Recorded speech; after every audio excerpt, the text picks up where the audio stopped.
hentikan videonya sekarang jika kamu lahir di weton pahing dan tidak siap mendengar kebenaran ini. Karena menurut primbon Jawa kuno, bukan semua orang pahing itu aman. Sebagian justru hidupnya sedang diawasi. Banyak orang mengira primbon hanyalah cerita orang dulu. Hanya mitos, hanya dongeng warisan leluhur. Namun anehnya, mengapa terlalu banyak orang weton pahing yang hidupnya seperti roller coaster? Hari ini jatuh miskin, besok mendadak kaya, lusa dihantam masalah yang tak masuk akal. Primbon Jawa menyebut weton pahing sebagai weton panas, weton yang auranya mudah menarik makhluk tak kasat mata. Dan yang paling membuat merinding, dalam naskah primbon tua disebutkan, wong pahing iku ora tau urip piyambaan. Artinya apa? Artinya, ada yang selalu ikut campur dalam hidupnya. Ada yang menarik rezekinya, ada yang membuka jalan kekayaan, namun ada juga yang diam-diam menunggu kesalahan. Inilah alasan mengapa sebagian orang pahing selalu lolos dari kebangkrutan, selalu ditolong di saat genting, tapi hidupnya penuh kejadian aneh dan tak logis. Primbon menyebutnya pamomong bondo, 7 penjaga kekayaan goib, yang oleh orang awam disebut 7 jin kekayaan. Dan ironisnya, mereka tidak selalu datang untuk kebaikan. Mereka hanya tertarik pada satu hal, potensi besar dalam diri weton pahing. Jika kamu weton pahing dan pernah mengalami rezeki datang tanpa sebab jelas, uang mudah masuk tapi sulit bertahan, mimpi aneh tentang emas, rumah atau jalan gelap, hidup terasa seperti ada yang mengatur, maka video ini bukan muncul secara kebetulan. Primbon percaya pengetahuan datang sebelum kejadian besar. Sebelum kita masuk ke pembahasan inti, saya minta satu hal sederhana. Tulis di komentar sekarang, saya pahing.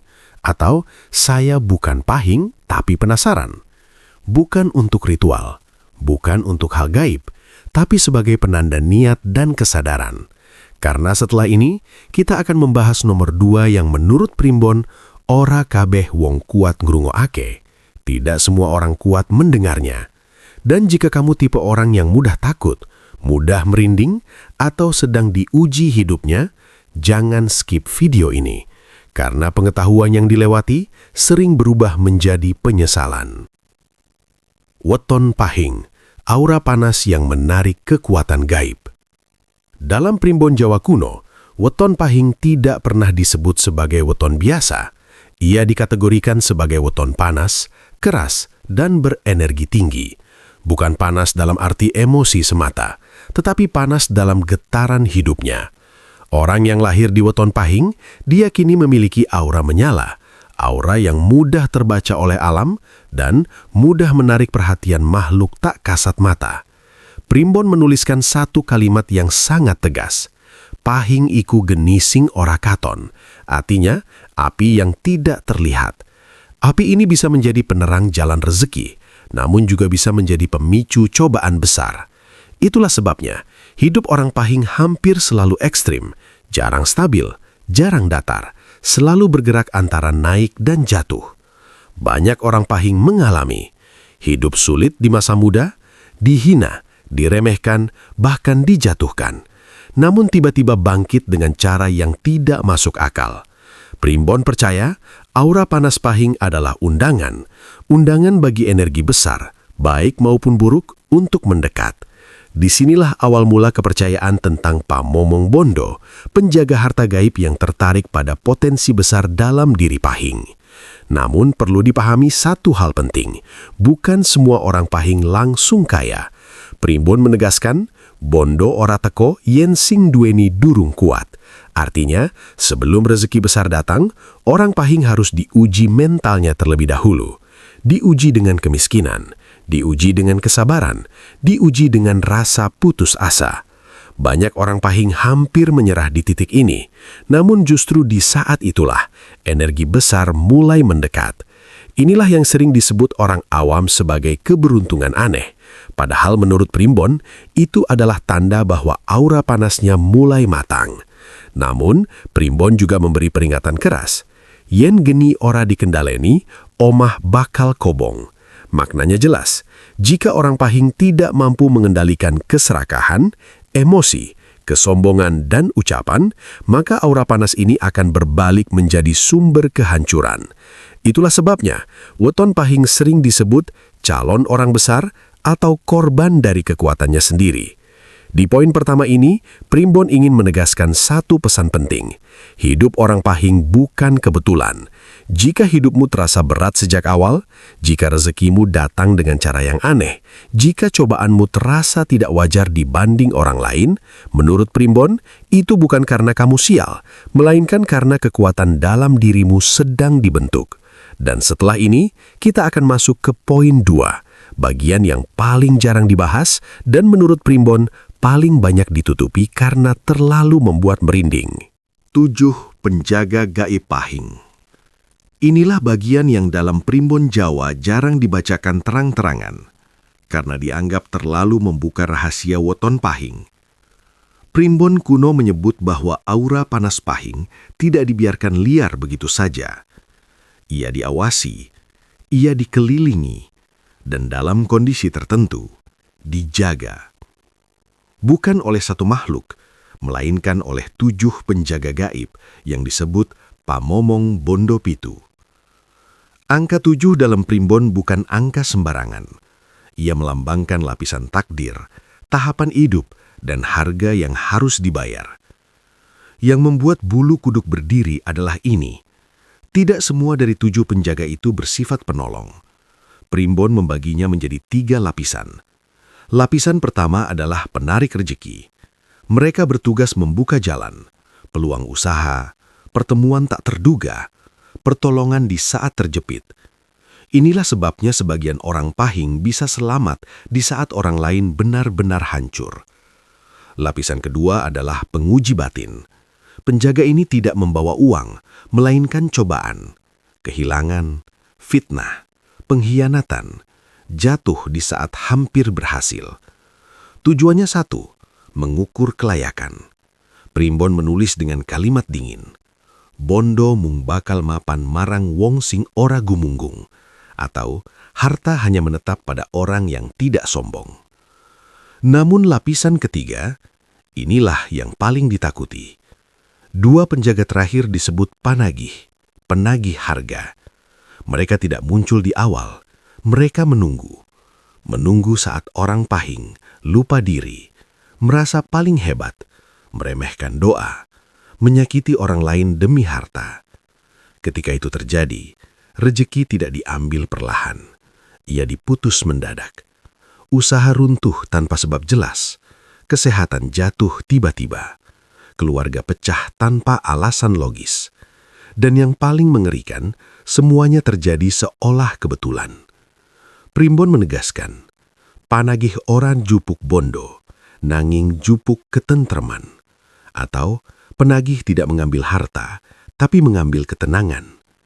Inilah sebabnya banyak orang Pahing kaya raya, namun hidupnya gelisah, tidurnya tidak tenang, hatinya selalu was-was. Mereka tidak sadar bahwa kekayaan yang tidak dijaga akan selalu menuntut imbalan. Namun Primbon juga menegaskan satu hal penting. Penjaga ini tidak bisa memaksa. Mereka hanya menanggapi sikap hidup pemilik weton. Jika orang Pahing hidup rendah hati, menjaga lisan, dan tidak menginjak orang lain, maka ketujuh penjaga itu akan berada di posisi seimbang. Namun jika tidak, Primbon menyebutnya dengan kalimat yang sangat keras. Wong Pahing bisa jadi sugih, nanging ugo paling cepet tibo. Di poin kedua ini, Primbon ingin menyampaikan pesan tegas. Kekayaan Pahing bukan hadiah gratis. Ia adalah amanah, dan amanah yang diabaikan akan selalu menuntut balasan. Setelah ini, kita akan masuk ke poin 3, tentang tanda-tanda nyata bahwa penjaga gaib ini sudah aktif dalam hidup seseorang, dan bagian itu sering membuat orang diam lama setelah mendengarnya. Tanda nyata weton Pahing yang sudah disentuh penjaga gaib. Di bagian ini, Primbon Jawa tidak lagi berbicara simbol. Ia berbicara tanda nyata dalam kehidupan sehari-hari. Tanda yang sering dianggap kebetulan, padahal menurut Primbon, bukan. Primbon menuliskan, yen pamomong wis cedak, tondone katon ing urip sabendino, atau jika penjaga sudah dekat, tandanya terlihat dalam kehidupan sehari-hari. Dan inilah tanda-tanda yang paling sering muncul pada weton pahing. Tanda pertama adalah rezeki yang datang mendadak, tanpa pola yang jelas. Bisa berupa peluang yang muncul tiba-tiba, uang datang dari arah tak terduga, orang asing yang mendadak menolong. Namun anehnya, rezeki ini sering cepat habis, seolah hanya lewat sebentar. Primbon menyebut ini sebagai bondo liwat, harta yang lewat bukan menetap. Tanda kedua adalah mimpi berulang dengan simbol tertentu.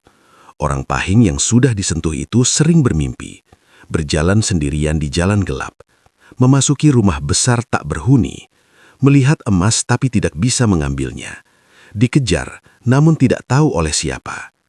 Primbon percaya mimpi ini bukan bunga tidur, melainkan bahasa alam bawah sadar yang sedang disentuh energi lain. Tanda ketiga, dan ini yang paling sering diabaikan, adalah perasaan diawasi. Bukan takut, bukan halusinasi, melainkan rasa ada yang sulit dijelaskan. Biasanya muncul saat malam tertentu, saat sendirian, atau saat hendak mengambil keputusan besar. Primbon menyebutnya sebagai eling tanpa wujud, kesadaran tanpa rupa. Tanda keempat adalah ujian hidup yang datang berlapis. Ketika satu masalah hampir selesai, masalah lain menyusul. Usaha naik, keluarga diuji. Keuangan membaik, kesehatan goyah. Ini bukan kutukan. Menurut Primbon, ini adalah tahap penyeimbang. Yen bondo munda, ujian ugo munda. Atau, jika harta naik, ujian juga naik. Tanda kelima adalah emosi yang lebih tajam dari biasanya. Orang pahing yang berada dalam pengaruh ini biasanya lebih sensitif, mudah tersinggung, atau justru sangat dingin. Primbon percaya ini karena energi batin sedang dipadatkan. Namun Primbon juga memberi peringatan keras.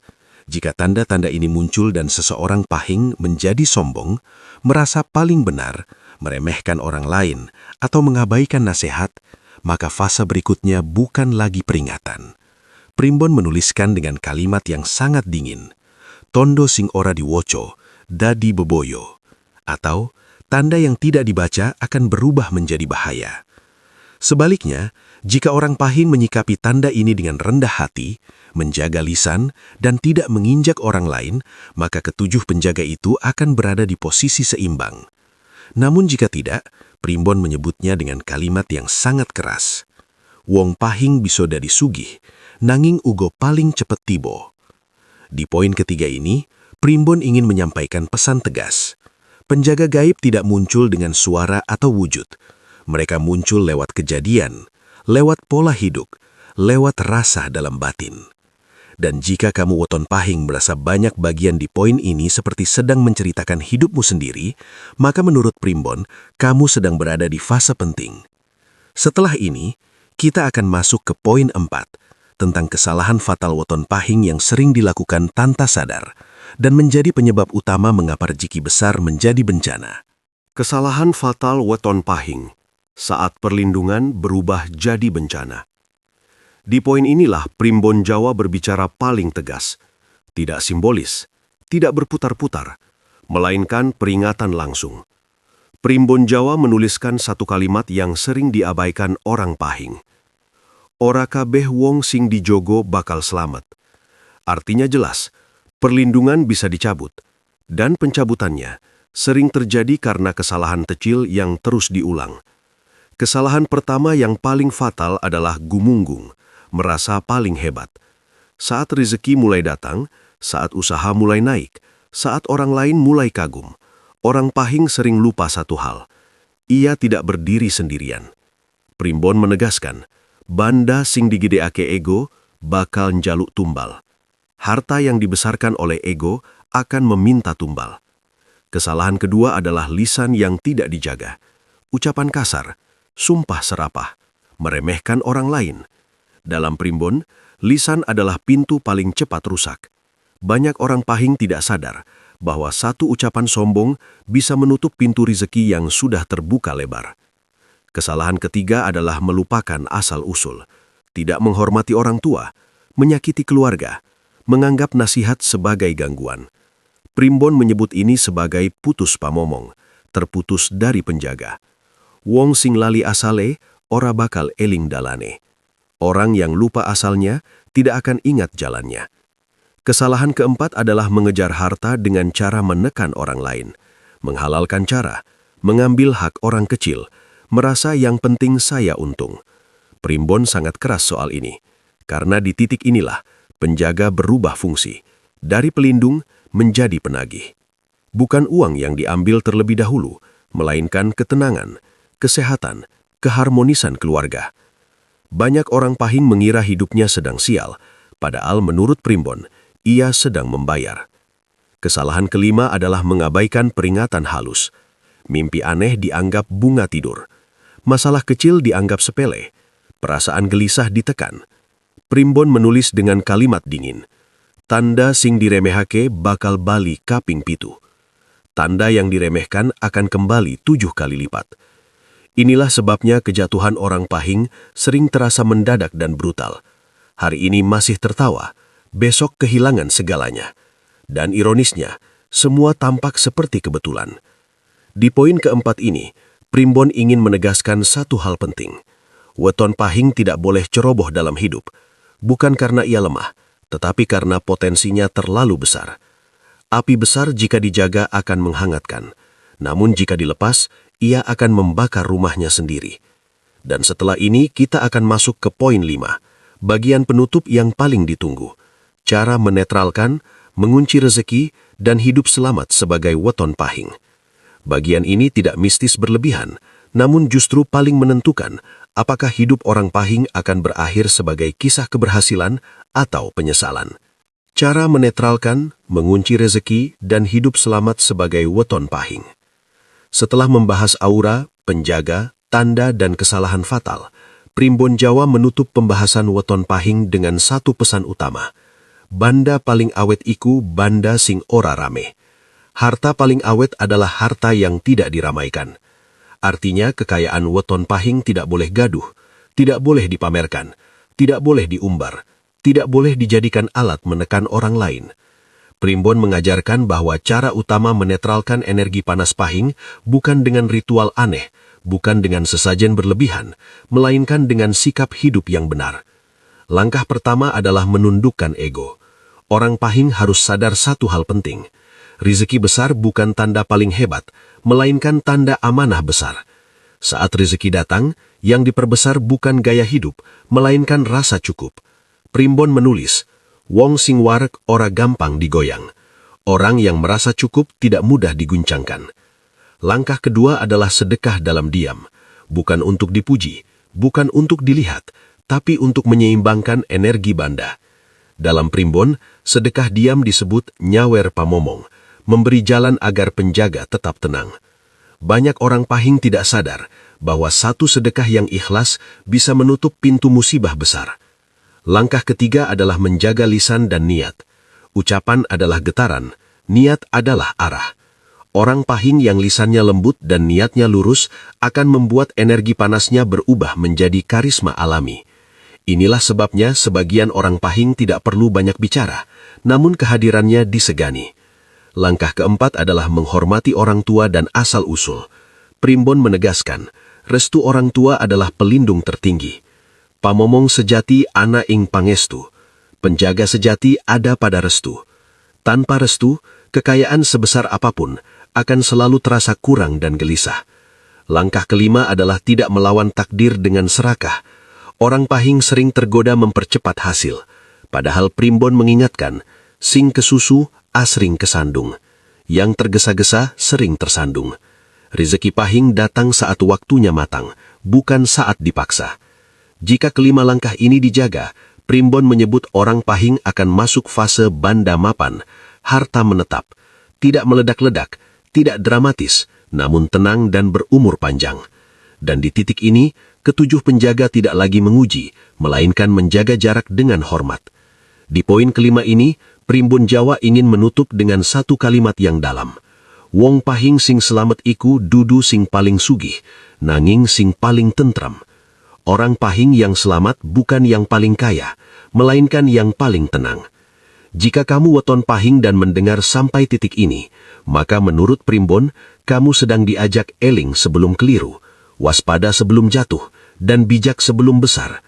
Karena hidup orang pahing selalu ditakdirkan untuk besar, tinggal memilih, besar dalam berkah atau besar dalam ujian. Di titik ini, jika kamu masih menonton, itu artinya bukan sekedar rasa penasaran yang membawamu sampai akhir. Primbon Jawa selalu mengajarkan satu hal penting. Pengetahuan tidak datang ke orang yang sembarangan. Ia datang ke orang yang sedang berada di persimpangan hidupnya. Jika kamu weton pahing dan banyak bagian dari video ini terasa seperti sedang membacakan hidupmu sendiri, maka jangan buru-buru takut. Karena tujuan Primbon bukan untuk menakut-nakuti, melainkan mengingatkan sebelum terlambat. Ingat satu hal, penjaga, pamomong, atau kekuatan apapun tidak pernah lebih kuat daripada niat yang lurus dan doa yang ikhlas. Dan sebelum video ini benar-benar kita tutup, mari kita akhiri dengan doa sederhana. Bukan ritual, bukan mantra, melainkan permohonan hati. Ya Tuhan yang Maha Esa, jika ada rezeki yang Engkau titipkan kepada kami, jadikan ia rezeki yang menenangkan, bukan yang menjerumuskan. Jika ada kekuatan yang mengiringi hidup kami, jadikan ia pelindung, bukan penguji yang menghancurkan. Luruskan niat kami dalam mencari dunia, kuatkan hati kami dalam menerima takdir, dan cukupkan hidup kami dengan keberkahan. Jauhkan kami dari kesombongan saat di atas, dan dari keputusasaan saat di bawah. Amin. Sekarang, tulis di komentar, saya pahing dan siap menjaga diri, atau saya bukan pahing tapi tercerahkan. Bukan untuk ritual, bukan untuk hal gaib, tapi sebagai pernyataan kesadaran. Jangan lupa subscribe, karena masih banyak Primbon, kisah dan nasihat leluhur yang tidak semua orang berani membahasnya dengan jujur. Like video ini agar lebih banyak orang mendapat peringatan sebelum terlambat. Bagikan jika kamu mengenal seseorang yang hidupnya terasa naik turun tanpa sebab. Karena kadang, satu video bisa menjadi pengingat seumur hidup. Sampai jumpa di pembahasan berikutnya. Tetap eling, tetap rendah hati, dan jaga rezekimu sebelum rezekimu yang menjaga kamu.